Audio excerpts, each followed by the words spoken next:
Guys, welcome to the new episode of the First Responder Playbook. It's my pleasure to have Derrick Van Mell on with me today. Derrick is the founder and principal of the Center for Management Terms and Practices, the standards body for general management. His personal mission is to build a world community of caring leaders who live by the highest standards of ethics and competence. Everyone deserves a boss that makes them feel safe, appreciated, and proud. Derrick, thank you for joining me tonight. Well, thanks, Brent. Glad to be with you.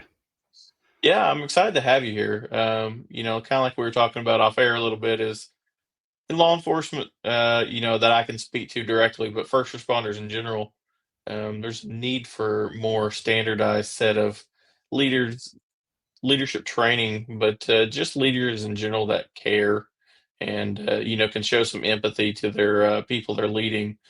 And so I'm excited to have you tonight. Well, I hope I can help. So let me ask you to start off, how did you go down the leadership journey? Well, I started really as a generalist management consultant, and I had worked on big facility projects and their planning. So if you've been through it, even in law enforcement, you still have decisions about where should our facilities be, where should the district offices be, right? Think through the locations and then the design and layout, and then of course, how do you justify financially? And so I started that, and then I realized there was a lot of my clients who are in all sectors, really didn't have a long range plan. In the management world, we talk a lot about strategic planning, and it's all the press about strategy, but it's only like we did a national study once. Less than 9% of organizations have a plan they follow, which is kind of crazy. And then out of that grew sort of an understanding that in the field of management itself, how you help people work together and how you lead them, uh, there was no set of standards, as you were saying, no standards of competence, no standards of ethics. But everybody remembers their best boss. Everybody remembers their worst boss too. And we know how important that is, not just for ourselves personally and how we feel, but for performance, how we perform and our team performs. And as first responders, well, that really matters, right? That's I don't have any first responder experience, but I have a wife and daughter who are nurses, so they're first responders in a way, right? Yeah, absolutely. Yeah, even though and my wife was a respiratory nurse, so a COVID nurse, and well, she saw some things, right? Yep. And management, really matters how you deliver things on scene, right? Yeah, absolutely. I really want to talk about the difference between like managers and leaders and your take on that because in my opinion there's a big difference there. And we have that problem especially in the first responder world, and people will be given a title Uh-huh. and they expect to be a leader from that point forward, and you kind Uh-huh. of have to earn that leadership title. Well, you do, and as I was getting prepared for our conversation, and doing some research about the roles of management in the first responder world, and the titles and the confusion between manager and leader is really common. But I don't know if this will be helpful, but I thought it might be helpful to think about management and leadership and those questions and make a distinction between management and leadership when you're on scene, when the stuff is happening, and then management and leadership, at the unit or squad level or department level or agency level. Those the principles are the same, but of course the pace and style are different. So it might be helpful as we go forward just to think about on scene versus behind the scenes, if you will. So Okay. if that's useful, but your question about the difference between manager and leader is they're not different people. So a manager is someone who helps people work together. Again, you can picture that when you're on scene, stuff's happening, right? And you're going by instinct and training. Um, and you're helping people work together. You're coordinating like in the moment. Um, and that's also true though, when you're behind the scenes, when time is not critical, uh, you're still helping people work together, different kinds of people. Now, so a manager is someone who helps people work together, right? You can picture that. All first responders can picture that on scene, certainly. And then a leader is someone who inspires people to take a risk. And here's the thing, they are not different people. Now, you can say a manager is someone who also has, among other skills and knowledge, leadership ability, right? They can set a challenge, they can inspire people, they can make success possible, but they're not different people. And there's so much confusion. We kind of, it's just sort of an ego thing to say you're a leader instead of a manager. Somehow that's more important, but it really doesn't make any sense. You just maybe a manager without strong leadership ability. I mean, you could also say you're a leader without strong management ability. Um, there was a Secretary of State, James Baker, years ago said, a leader is someone who knows what to do and then does it. Sort of captures that two sides of the same person. So it's really important, I think, not to break through that confusion. And then, as I was researching, the first responder world and titles, I was not surprised because I see this everywhere. There's what I call title soup. I sort of printed out made some notes, right? Everything, you have coordinators, you have officers, you got planning managers, of course, you got the battalion leaders, on and on. So you got the titles of leader, director, coordinator, planner. Well, they're all managers with leadership responsibilities too. So the titles can be really confusing, and that's bad because, man, you really need to be clear of what it means to be a manager when you accept that job, and you really need to be clear about what your leadership responsibilities are.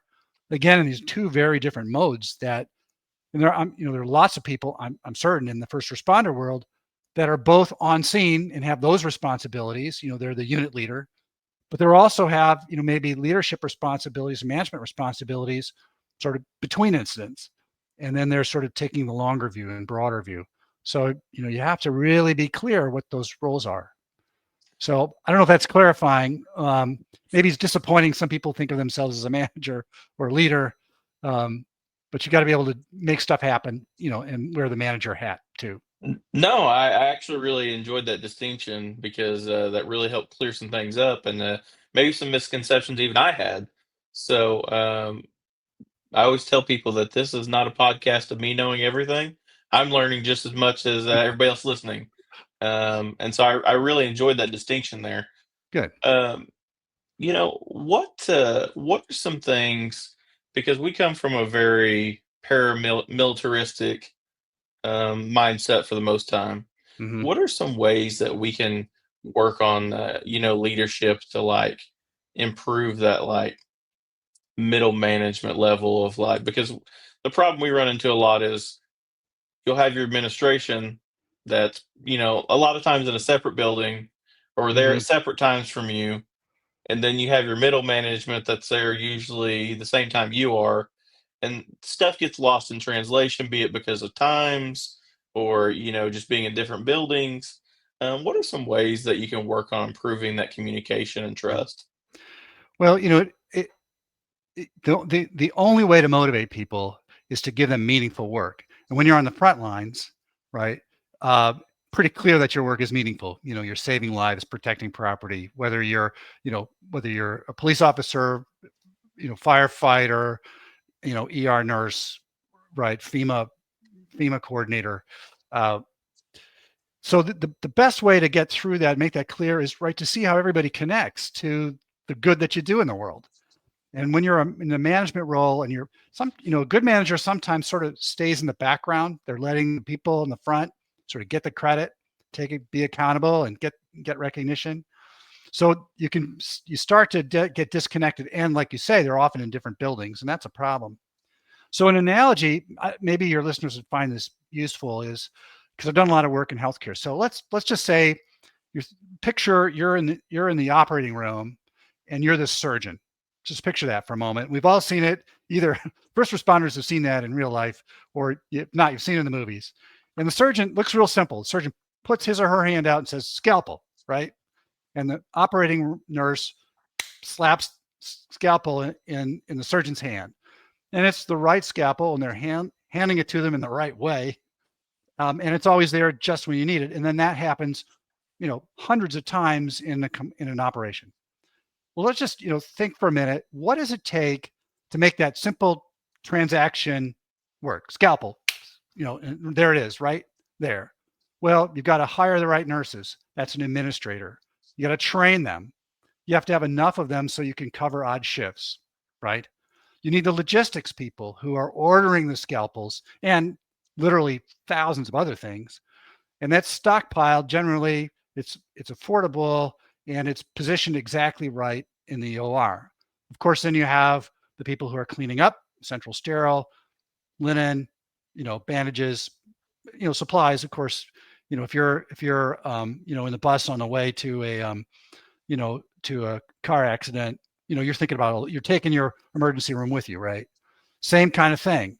And then to make all that happen, the hiring, the equipment, information systems, you got the facilities people, you've got all these hundreds and hundreds of people just to make that one transaction happen right when it's supposed to happen. And so one thing I suggest to people when you feel like you're disconnected is, because as soon as you get disconnected, then you get us versus them, you get tension and conflict, and you lose sight of, we're all in it to save the patient, right? Or to, help the victim. So map that out. Literally, I would just draw it on a big piece of paper. Here's how all this stuff that people on scene do to make sure that, when they reach for the gauze, they reach for the scissors, they need the gas. It's all right there. You have to take a minute and appreciate what it took, to make that happen, both in terms of supplies and personnel. So that sometimes helps people once they're connected, and they're connected to purpose, right? Helping the victims. Now you're on the same team again, and that'll help people, communicate and appreciate the roles of so-called support. But it happens in hospitals, and a lot of surgeons are accused of being sort of prima donnas because they're the ones, everybody can see they're making stuff happen. And you need, that role needs a certain attitude. Yeah, I get that. But you need to remember that role does not function at all, or certainly doesn't function well without, 1,000 other people, making that happen. So, I think you make a key point there, and it's really something that ties in well with first responders is that your title doesn't necessarily dictate how you treat people. right. And, a lot of times you'll see in the first responder world supervisors that kind of forget where they come from, as we all say, on the lower rungs, Hmm. because they'll get into a supervisor's position and they'll be like, well, I'm a corporal or I'm a sergeant now. I don't got to take calls or I don't have to, be out in the field as much. And it really rubs a lot of the rank and file people the wrong way because, well, when you were a patrolman, you wanted your supervisor to show up and say, hey, is everything okay? Or, hey, Hmm. do you need anything? And kind of like you said, like, you want to always be able to depend on, the right hand knowing what the left hand's doing. And a lot of times, especially in the first responder world, we need to really work on that communication and not forgetting, like, hey, when you were in that position as the patrolman, Uh-huh. like, how did you want your supervisor to treat you? And I think that's where we have a lot of disconnect right now. Yeah. Well, you touched on maybe I think the most important point, and that is, the drug of power, right? And we all like to think that we're immune from that, right? Just like any addict. Uh, but it's a drug and it's addicting. And even, the folks who've been on the front lines, right? Um, who said, they were never going to be that person, who pushed people around, condescended, didn't use their power correctly. Um, we see them transforming. And, you can fault them, but you also have to realize, just how addictive that power is. And when you add power with pressure, um, and particularly in the first responder environment, when, the, the person in the emergency center, right in the war room or the battalion center, um, is having to call some difficult shots remotely because that happens, right? Particularly in a really bad incident where you have multiple units on call. Um, they're on the spot, and that so you use that power. You have to use it, and then you get addicted to it. So, but the way to deal with that is to talk about it.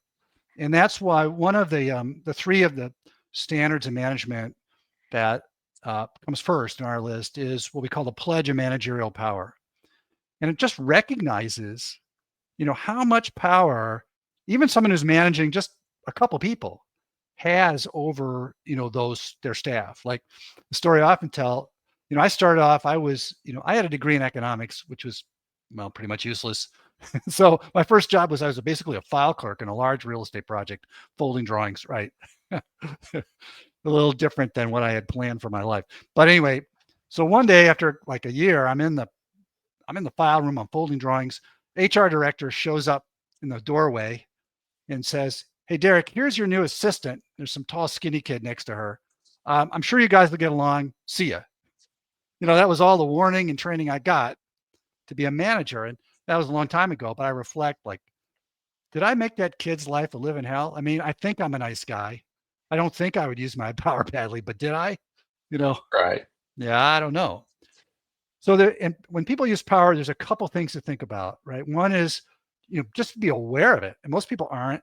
You need to talk about it. And the pledge, which is all, by the way, it's free. We're the standards body. So all this is free at our website, theindex.net. And it's just one page. And, the pledge itself is a single page. It says, you need to be aware of it. You need to introspect and think about it. You need to deal with people appropriately and as individuals, and you need to set an intention, every day. How am I going to use my power, to be helpful? There's a category of people who get addicted to power and they become, genuinely abusive. And that's those are people who just need to go. But there's still a distinction between people who they misuse their power. Sometimes they, overstep, they condescend, they micromanage, second guess, and they have the authority to do that, which is annoying, at least, right? But there's also, maybe you've seen this too, even in law enforcement.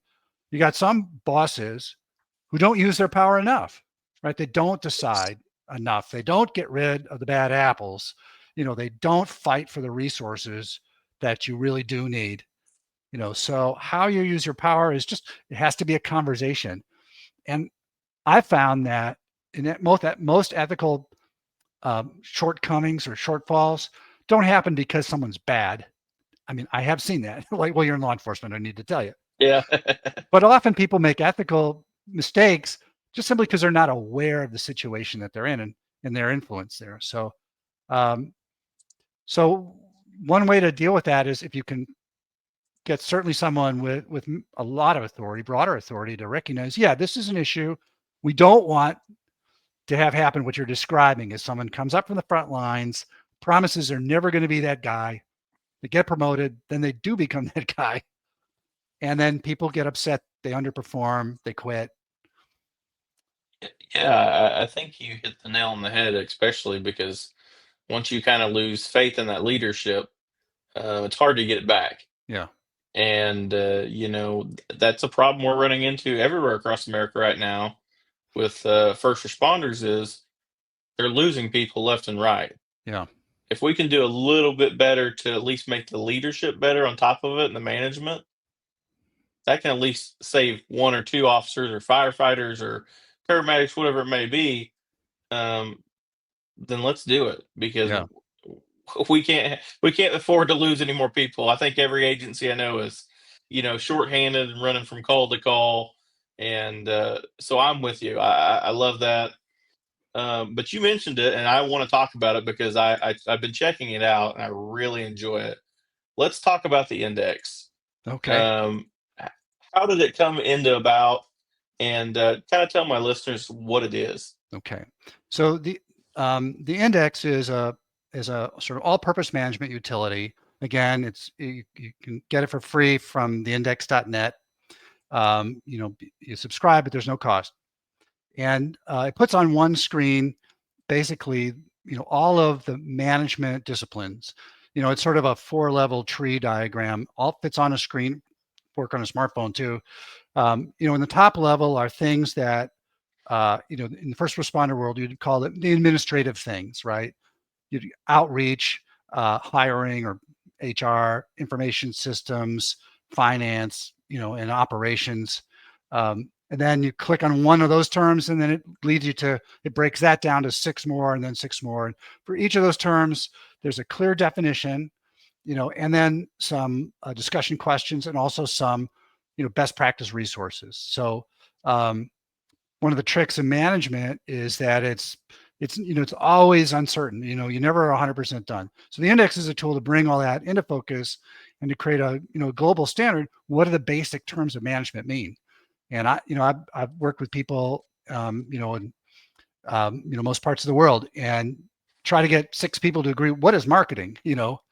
Um, and then you also get to people in certain sectors. It's true in healthcare and maybe in your world. Oh, you don't say, oh, we don't do marketing. Well, yeah, you do. You're doing, you're telling the community about your programs, right?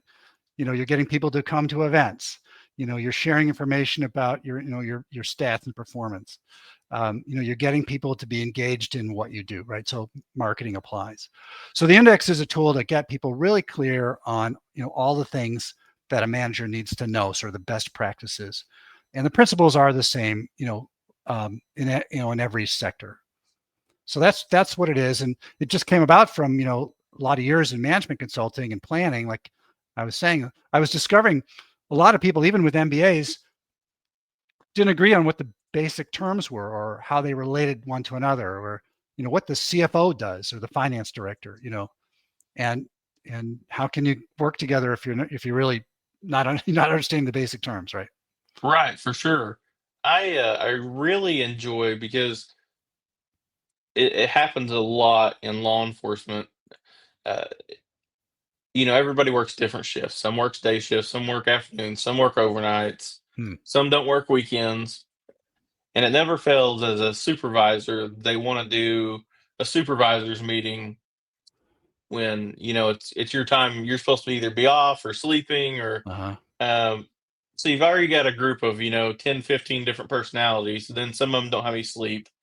I really like. I want you to talk about the 1/4 page meeting planner, Sure. because that is something that goes on far too often in law enforcement. Is the meeting drags on forever because there's no structure.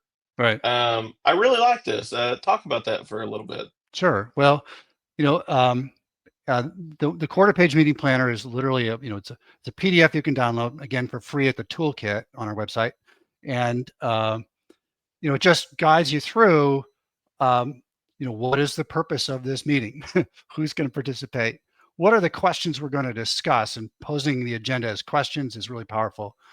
And believe me, law enforcement is not unique in being sick to death of meetings that go too long. That is a universal disease. And if you can get a reputation for running a tight meeting and short meetings, you will be a hero forever, right? So I'll just throw that out. Yeah. And you don't have to be necessarily the leader of the meeting. You can just sort of, take charge. So yeah, the quarter page meeting planner is really just prompts to basic best practices in meeting management. And that is, again, what are we here to do? There's a couple basic types of meetings, and this is all spelled out. There's a 1-page instruction sheet. Are we here to share information? We're here to make a decision, right? Those are basically the 2 kinds of meetings. Okay, and then so what exactly is it? And there's a place for a general catch up. Okay, let's just go around the table. Who's doing what? There's a place for that, but have a timer running. You know, and Yes. cut people off. And so it prompts you to be just really clear in a short amount of space, which forces you to be clear. What are we trying to do in this meeting, right? And then what are the main issues? Who needs to participate? And what's the decision, or what's the outcome? And how are we going to follow up to that? And I had a client who had an old-fashioned hourglass, and he had a meeting, and he had meetings. It ran for 60 minutes, and he just turned that thing upside down, bam, on the table when the meeting started. And when the last grain of sand went through there, he got up and left. That's it. And I encourage everybody to have that same rule. No, I'm done, and and don't go over. Just don't. And after a couple times, people just walking out when the official time is over. Yeah, then people get better at it. But those meetings are precious. It's precious time, and it's the manager's job to use that time well. It's a really valuable resource, particularly in shift work. I mean, again, my wife and daughter are nurses. They have to deal with that too. They have to come in at odd hours to be in the team meeting. So I know that one, um, and that's even more precious time. That's family time, right? Yes. So make them. You can actually have meetings that are focused, informed, collaborative, creative, and decisive, because it can happen. But you have to. You're just going to have to be tough. And if you're not the leader of the meeting, well, barge in a little bit. That's my advice. Yeah, I love that. And there's so many different, as I explore the index, there's so many different tools on here. There's some strategic planning tools. There's risk assessments. There's audits, budget-based stuff, questions, project planners. Guys, please check the index out because the nerdy side of me loves that. And there's so many administrative level people can just use those, and it's all free on his website, guys. So check it out. Please subscribe. But Derek, I want to kind of touch on as we start to wrap up a little bit. Um, how did you decide I'm going to write a book? And tell me the process. You've wrote 3 books. Yeah. Well, my first book was about architecture. My focus in that time of my life was like the facility planning work, and I'm just the kind of guy who sees sort of you know complex systems that aren't clear, and I just like to try to bring some system and clarity to it. But the book about management and in the management roles is called Atoms and Orchestras. Um, First of all, after writing 2 books, you learn how to be a little more efficient. You learn how to write for your audience. It's more of a workbook than the other ones.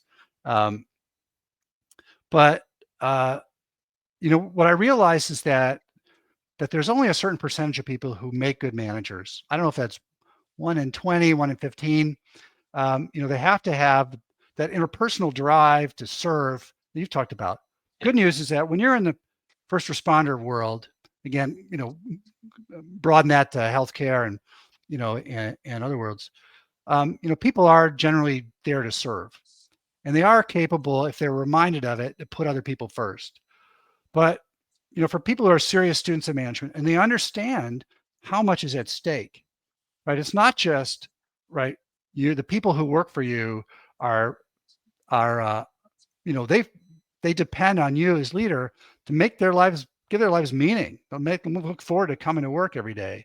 That's incredibly important, right? That is incredibly important. And I wanted to write a book that not only would inspire people, to take up management as a calling, or decide objectively that they don't want to do it. That's good too, because nothing's worse than having someone be a manager who doesn't want to be a manager.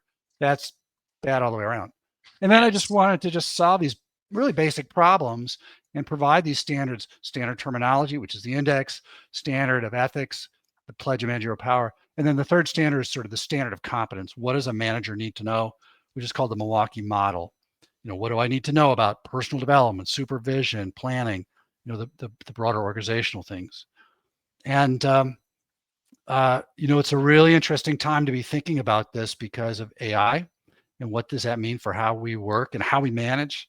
Uh, but as you're saying, in the first responder world, if there were lots more great managers and leaders, at every level, from the unit to the agency, um, there would be more people applying, for those roles, because there would be guys like you going out in the world saying, I love my job. I love the people I work for.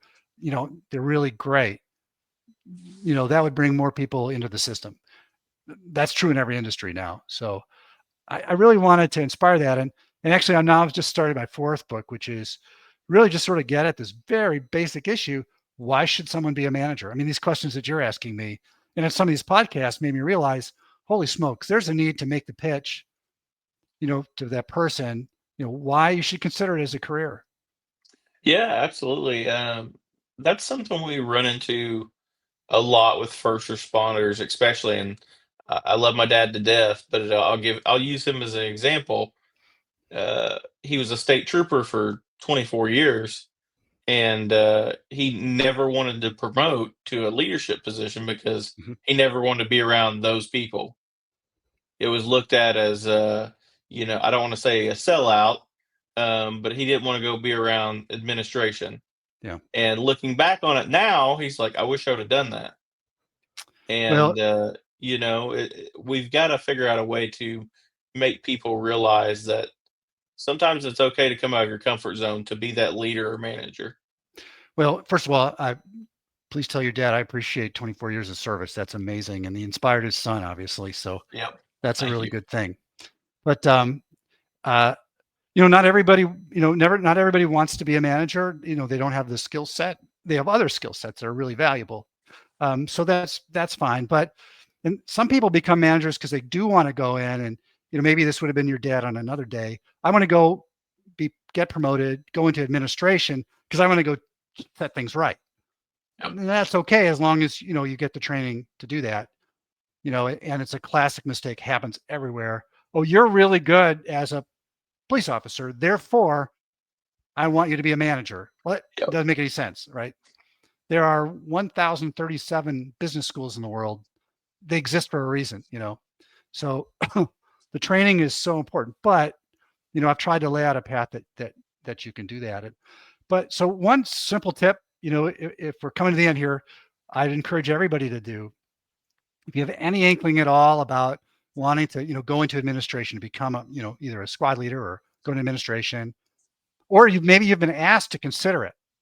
Um, just talk to people. It doesn't have to be in your world, and ask them. Tell me about your favorite boss.